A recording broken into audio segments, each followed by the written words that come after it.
We go back to the announcement. We said we've got to see the consistency and the ability to compete at the latter end of the tournament. Is that in a way a step backwards? No. If they're not good enough, if they're not to the level of the other players, why should they go in? Who are you expecting to win it, and what can you expect from this season? I'm going to make a bold call here.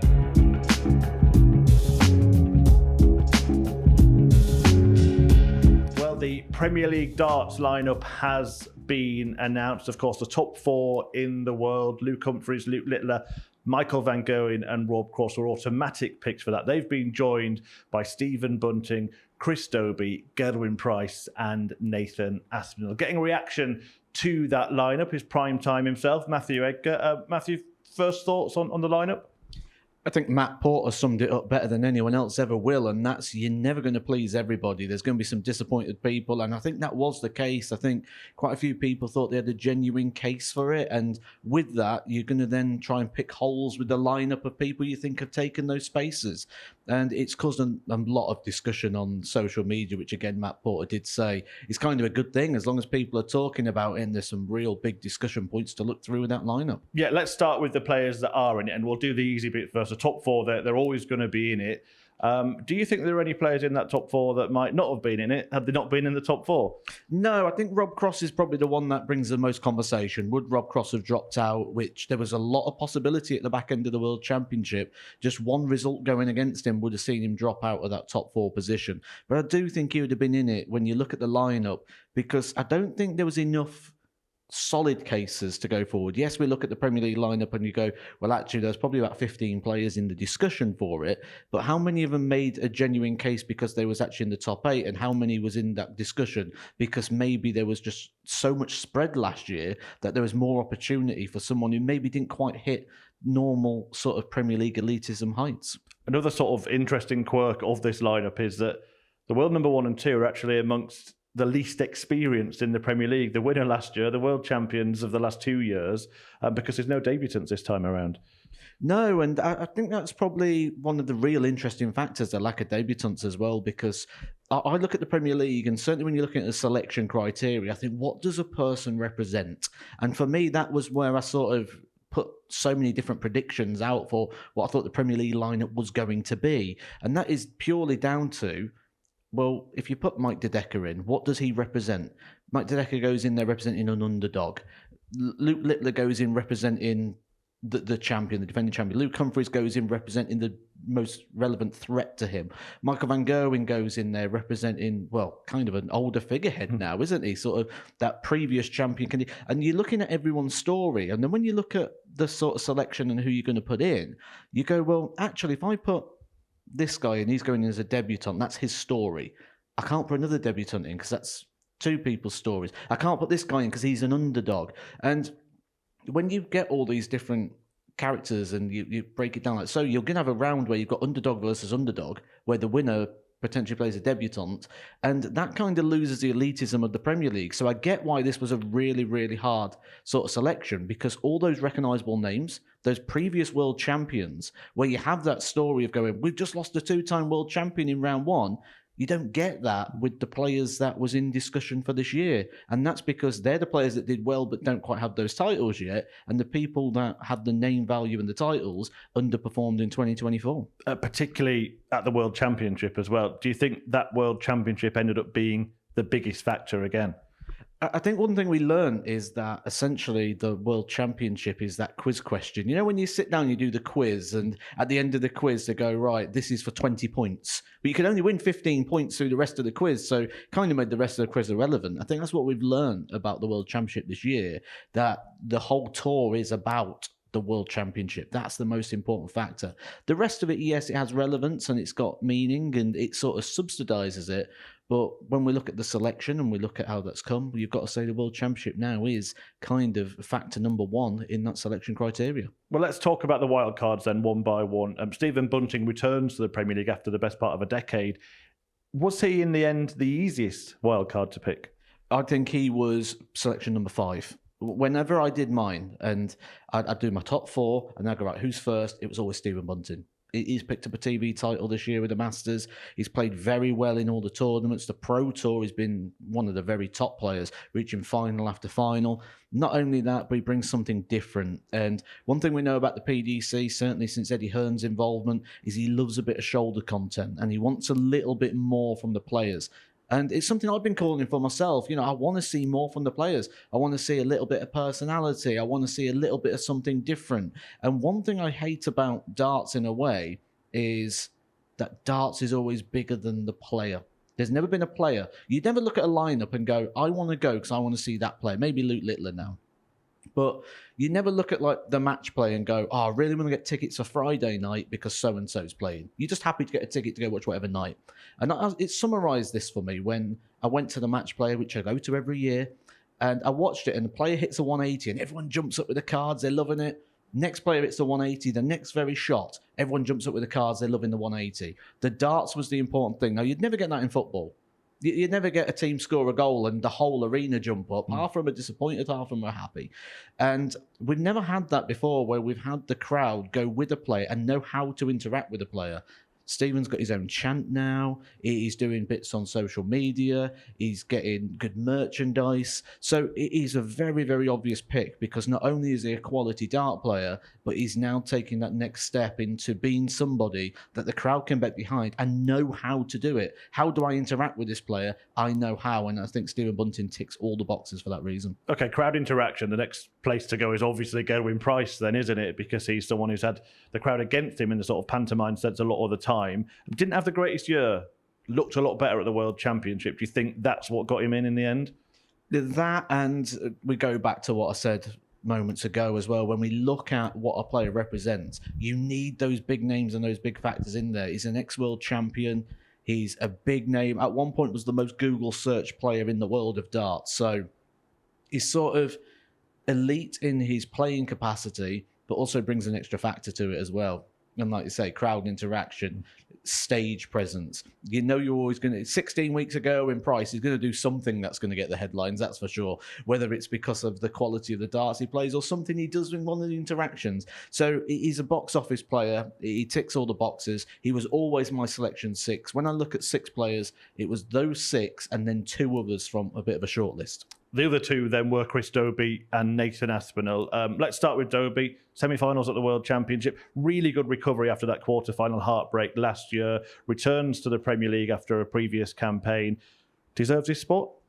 I think with Chris Dobey, I think he didn't get the results that his performance warranted in 2024. So I think anyone who picks apart Chris Dobey's maybe results didn't look at the performance line, because one of the lines Matt Porter said when he announced this lineup, which was really key to me, was he says, I need to see that players can consistently perform at the latter ends of tournaments. And Dobey's shown that with his performance, but not only that, when we look at the last, not just this year's World Championship, but the World Championship over the last 3 years, Chris Dobey has consistently got to the latter stages of the biggest tournament in the world. And he's been rewarded for it, and rightly so. And also won plenty of tournaments on the floor as well. So does it show that actually when people used to say that stuff doesn't come in to the minds of the selectors, maybe it does? I think it does more so than ever now. And I think we've got to go deeper into the other tournaments rather than just those TV majors, because the spread is so big.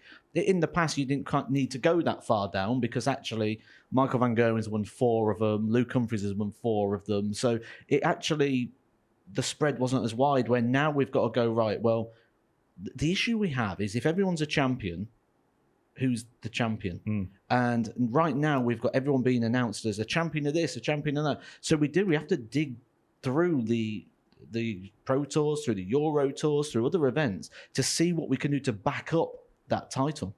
Maybe the most controversial pick, Nathan Aspinall. Of course, he's been going through his own troubles with injury and technique. Dartitis, he admitted on that fantastic documentary as well. He is a real fighter, isn't he? And he does get the crowd going as well. What did you make of that when you heard that he was going to be in it? I've got multiple reactions. So there's a lot of people think he's very fortunate to be in, and I can see why when you look at the results he's had this year. I have concerns about Nathan Aspinall being in the Premier League, because it's now a heavy schedule for him. And we know that he's struggled with dartitis before. Now, I'm not sure on this. This is just purely speculation and my personal opinion. Now, when I struggled with injury myself, when it flares up, it affects you mentally, not just physically. So I played in the World Masters this year. I had a flare up of the injury in the wrist. And then when I had a bit of time off just for the inflammation to go down, when I went back to throwing again, when I drew the dart back, I froze and I was sticking. So I went to a friend of mine who's also a coach, and he goes, "Matt, you've got dartitis." And I'm like, no, I haven't. No. And he goes, "No, you're sticking at the back." And what we worked out was actually it was anticipating. And it was when I got to the back, I wouldn't throw the dart. I wouldn't push forward because the anticipation of a pinch burn or a burn in like the wrist and the pain. So I think that's potentially what's happening with Nathan here. So with him having now a heightened schedule, with so many eyes on him, I have that little bit of concern potentially that this could be a bad thing for Nathan. But one thing we do know, he loves the Premier League. Yeah, they would have factored that in, though, wouldn't they? The PDC. They would have thought, there's an injury there. It might not be the right time for him. They've spoken about other players, it not being the right time for them. So what do you think it is that has got him in?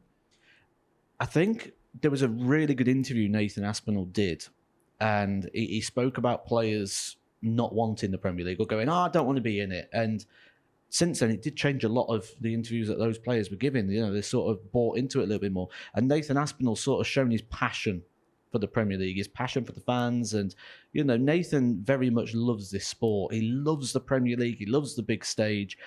Maybe he knows that he doesn't have the longest amount of time within the sport because injuries like that, they don't just go away. You can keep them at bay for a little bit, but they don't go away. So I think with that, he appreciates the sport more than ever. And I think you can really see that in his game. And I think what they wanted in that selection was someone who's got a lot of passion, but ultimately what the fans are seeing or what maybe the critics are seeing is potentially the choice of walk-on song is what maybe got him selected. We spoke about the 8 that have made it. Now we're going to have a little chat about the players that maybe were thought about but didn't make the final lineup. Don't know where to start, really. Let's go Mike De Decker, first ever player to win a Sky Sports major and not make it into the Premier League. What are your thoughts on his omission?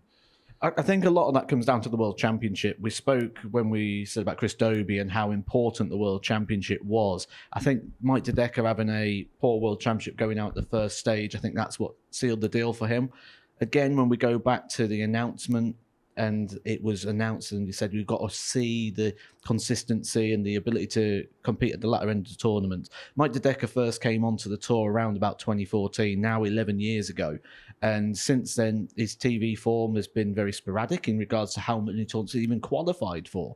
And then when we look at what he's done in those tournaments, only once has he reached a quarter-final, which was this year. Well, 2024, and he also won that title in 2024. So you've got to look at that big sample of 10 years and go, what is Mike De Decker's level? Is it really competing in the elite end of the Premier League, or is it more like the 9 years? And at the moment, there's no evidence to suggest that, although it's a developing season, now he's in the world's top 32. I think there's other things he needs to do, like maybe can I get into the top 16? Because I think we're also in a situation where we can't really have too many players now outside of the world's top 16 in the Premier League because the schedule, the Pro Tours are midweek. You've got your media commitments to do on the Wednesday before the Premier League. Then if you've got to get to a Euro Tour and you're not in the top 16, you're going to have to play on the Friday. So it's a very busy schedule for anyone outside the 16. And I think maybe they're also looking at that sort of welfare of the players as well. Certainly when you're not in the top 16, you've got to chase that ranking. Dimitri van den Berg also won a major last year. He's been in it before. What do you think stopped them from selecting him? I think this comes down to what we were saying before, that it digs deeper now. It's not just those TV forms, it's the entire tour. It's the whole season. The PDC Pro Tour now is not just you have to go on PDC TV and look through there's streaming, there's lots of platforms, there's lots of podcasts and channels that cover this. Media now getting involved. We've had the BBC covering at different points of the year in regards to Pro Tours with Luke Littler. So there's a lot more goes into it. Now, if you just look purely on TV form of Dimitri van den Berg, he's had a good year. If you literally just watch darts on the TV, you'll go, why is Dimitri van den Berg not in? But when you look at the whole season, it's been probably his worst season that he's ever had on tour in regards to a win percentage. So I think they've considered everything there and gone, well, there's maybe something not quite right in the Dimitri van den Berg camp. It does mean that there is only one overseas player in the shape of Michael van Gerwen. Is that, in a way, a step backwards? No. Now, there's been a lot of talk about this. Like, oh, we need a player from this country. We need a player from that country. But if they're not good enough, if they're not to the level of the other players, why should they go in? Because there's a meritocracy, isn't there? Well, it should be a meritocracy. It should be picked on who fits the best, not where you're from and what the postcode lottery is. And essentially, that was always one of the arguments with the Euro Tour in the past, where players have, if you're from Germany and you're in the high rankings, you've got 9 tournaments of the year where you was guaranteed an opportunity on the stage, where if you win, you get good prize money. So, we saw, and I'm not saying this is the reason, but we saw a decline in Max Hopp. When we look at Max Hopp and he was getting into the European tours as a German inviter, and then COVID hits and you lose all that European tour money. Yes, he had to defend a lot of it, which he couldn't do because the events wasn't on, but then he also didn't get the access to those events and those sort of top-ups. So could be one of the reasons we saw the decline there. So I don't think where you're from should have any bearing on it. I think if the top 8 players are from England, the top 8 players from England. If they're from America, they're from America. I don't think it should matter what country a player's from. I just want to see the best players in the best positions. Well, speaking about a very good player from a different country, Damon Heta. He's one that on social media there's kind of been a lot of clamour for. He's put out a kind of statement saying he never really expected to be picked. Is he someone that you would have liked to see in it this year, or would at least like to see it in the future? I think he's got to sort that TV form. I like Damon Heta. I do. I think he's a quality player. I think he's got one of the most easy on the eye throws. I think he's got unlimited potential. But for some reason, he doesn't win on the TV stages. When we look through the big events this year, like the Grand Prix, European Championship, the World Match Play, he's gone out first round. And when you look at a player like that, and then there's people out there criticising, going, why is Nathan Aspinall? They should have give Damon Heta a chance. And it's like, but why? Because if you're going to argue that the form on TV hasn't been there consistently for other players, it's not been there for Damon either. So you're looking even deeper into that. Then you're going into Euro Tours and your Pro Tours, which he's doing very well on because he's up in the top 10 of the world, battling not too far away from being in the top 4 without ever having a good run on TV. So the second he starts reaching consistently quarterfinals or starts getting into like the latter stage of a tournament, I think he'll be there on merit, because what he does away from the TV stage is enough to have him knocking on the top 4 door. Interesting. Yeah, in terms of the format, in previous years we've had things like the challengers, the contenders. With there being so many sort of potential players or uncertainty over the last couple of places, was there an argument to revert to that type of thing to give people an opportunity? And what do you think of the current format as well? I think this is the last year we see it. I think the Premier League's always evolved. The Premier League's always changed. And I think this is the last year it can really run in its current format, because I think 8 players is getting hard to select. And like I say, we can't go back to the contenders. I think that was good. I think it worked. And there's been some success of the players that was contender. Chris Dobey was a contender. Stephen Bunting was a contender. And some huge moments as well. The John Henderson moment, for example. It really did bring some fantastic experiences to darts fans. Fallon Sherrick versus Glenn Durham at Nottingham, a great game of darts, ended in a draw. So yeah, some great things in there, but I have a system in mind for what I'd really like to see at the Premier League, and I think it ticks a lot of boxes. One of the biggest arguments and criticisms with the Premier League is that it's too samey, and after 10 weeks of seeing the same players, you do get a little bit tired of it. Maybe if you go into the arena, you enjoy it, but watch it on TV, by 10 weeks, you've had about enough. You wait till the end. Why don't we have multiple opportunities? So here's my system.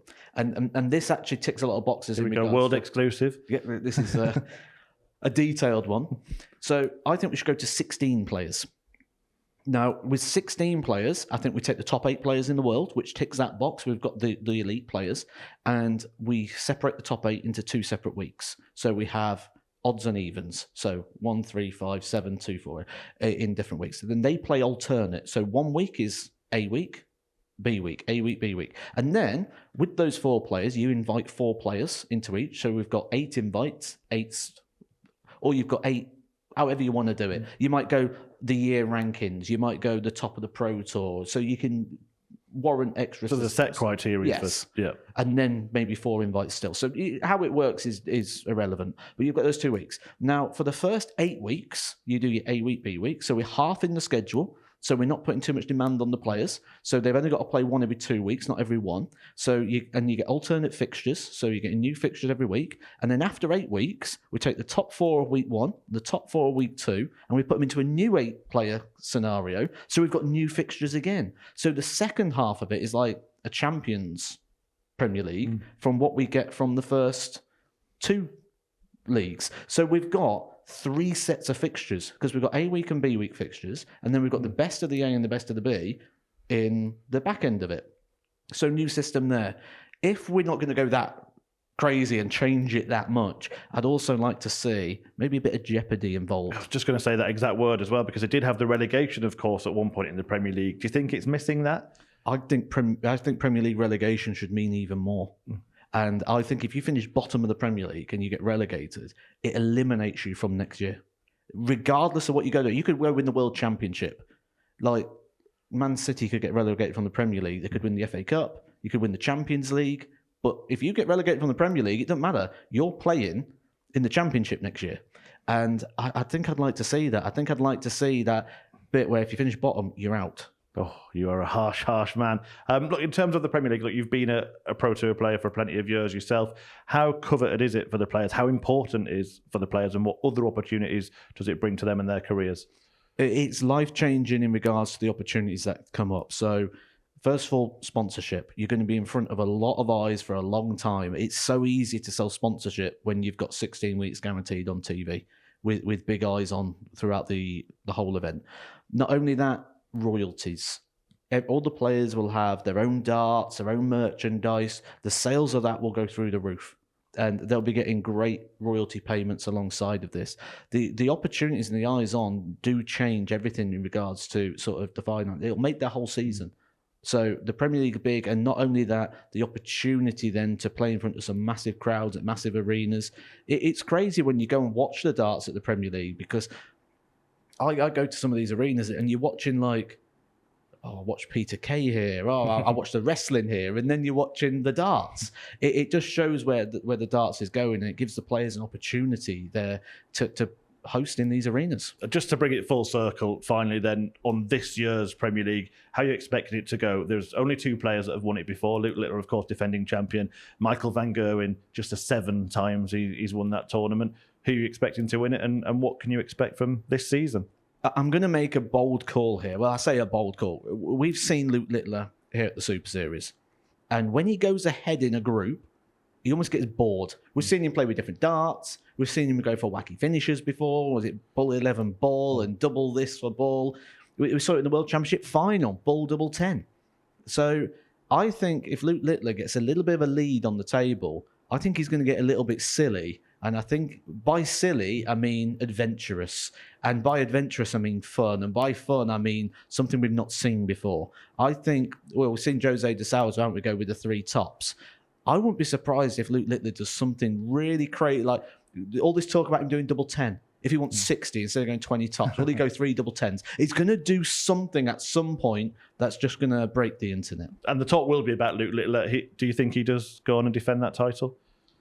It is hard to argue that case at the moment, but never underestimate Luke Humphries. I think he doesn't quite full get the credit that he deserves. He's the world number 1. He could have broke £2 million in prize money with the done a little bit more at the World Championship as well. He's a world champion, world match play champion. I think it again comes down to the pair, but knowing Michael, he's not going to like the fact that everyone's saying that again. And he got to the final of the World Championship, and ingredients, isn't it? Ingredients that's going to go for a bit of a fiery Premier League. But don't underestimate Stephen Bunting in this as well. I think he spoke for years now about wanting to get into the Premier League, and I think he's going to make it count. Yeah, well, we'll enjoy watching it, certainly. Thank you for your thoughts. Don't forget, of course, that here on the MODUS Super Series channel on Pluto TV, you can catch the best of Luke Littler here at the Live Lounge. Luke Humphries as well at the Live Lounge is available to view. The Premier League getting underway very, very soon. Enjoy watching the darts and stay tuned for more content here at the MODUS Super Series channel.